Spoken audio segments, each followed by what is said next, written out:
was elected to the Florida House in 2006, and he has emerged as a very important person in the Florida House in the intervening years. He's on many committees.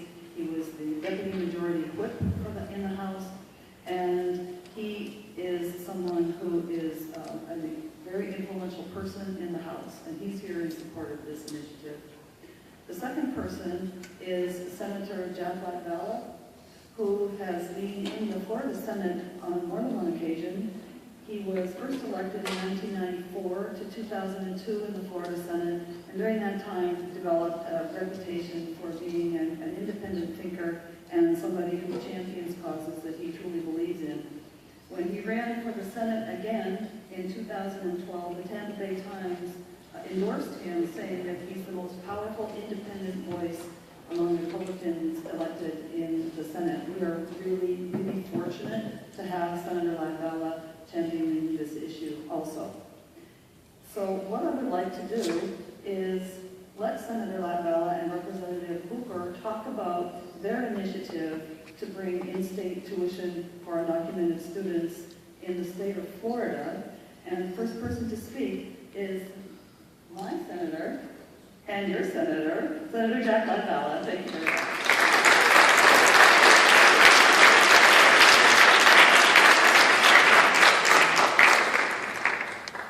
Thank you very much. First of all, I want to say that there is nothing that's in the bill that I'm filing today that hasn't been in another bill sponsored by another member of the legislature at some time or another. What I've attempted to do is put the concepts together in a package that hopefully will make it attractive to get enough support all the way through the process and get a signature by the governor at the end. So it's a package that deals with the whole concept of tuition. Last year, Senator Flores had a bill that only dealt with the in-state tuition for the children of undocumented. Other people have sponsored that bill. I've sponsored a bill along with Representative Peters to do tuition, in-state tuition for veterans. That's moving through the process now. Senator Galvano has a bill that deals with some of these other tuition issues. But this is a bill that combines them all, with the central focus of the bill being ways to reduce the expense of higher education for Florida students. So let me outline what we're doing here today. First of all, this bill would allow veterans and reservists who have been honorably discharged and who live in Florida to receive the in-state tuition rate at any state university or Florida college. Second, would remove discrepancies in the way our state system of higher education treats those who live in Florida but cannot receive in-state tuition because of their parents' immigration status. It would provide tuition equity for those students who may not have been born in the country, but who live here and attended a Florida high school for 3 consecutive years and enroll in an institution of higher learning within 24 months of graduation from high school.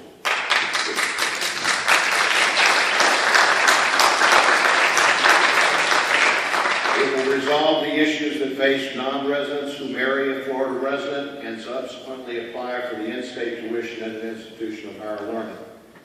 It will also eliminate the requirement that tuition rates automatically increase at a rate that is equal to the rate of inflation for districts' workforce education programs, Florida colleges, and state universities. It would prohibit a university board of trustees from creating or increasing a tuition differential for undergraduate courses. And finally, give parents who invest in their children's college education through the Florida prepaid college program a significant reduction in their monthly payments.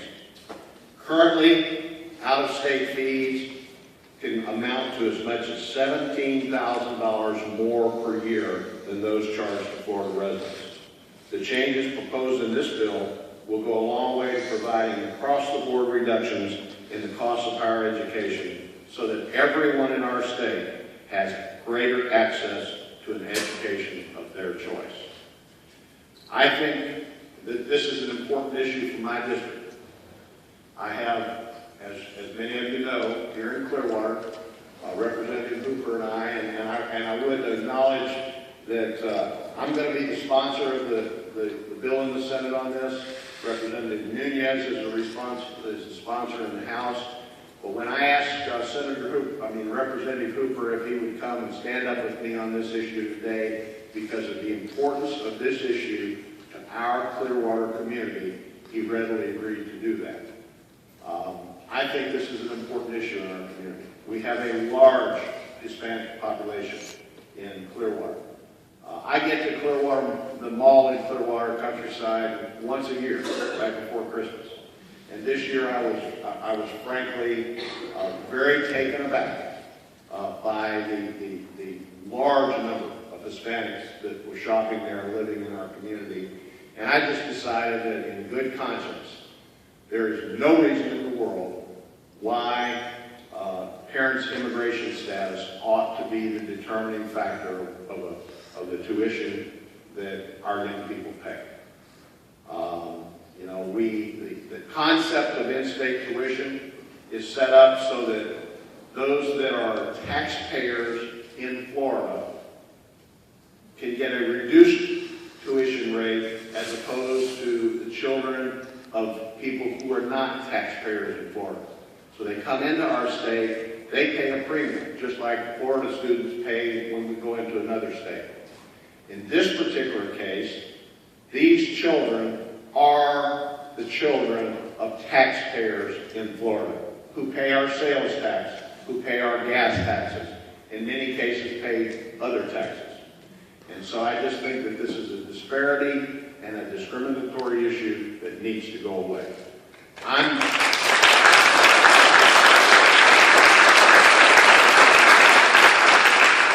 Let me tell you about what I think is the prospects for this bill this year. And I'm going to hedge a little bit on some of this because I don't like to speak for other people.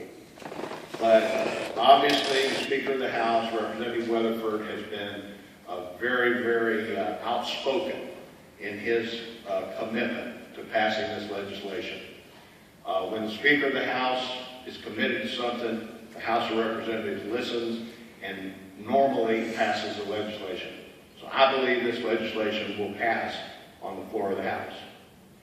I have talked to Governor Scott and to his staff, and I believe that if we can present him a bill that is an entire package of reductions in tuition costs, this is an issue he's been very involved in, and I believe we have a very good prospect of him approving the bill.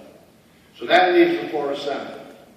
And our leaders in the Florida Senate have not really taken a public position on this, but all I've asked them is for the opportunity for me to get this to the floor of the Senate, and I will assure you, and I have assured them, that if this bill gets to the floor of the Senate, I will get the 21 votes necessary to pass it.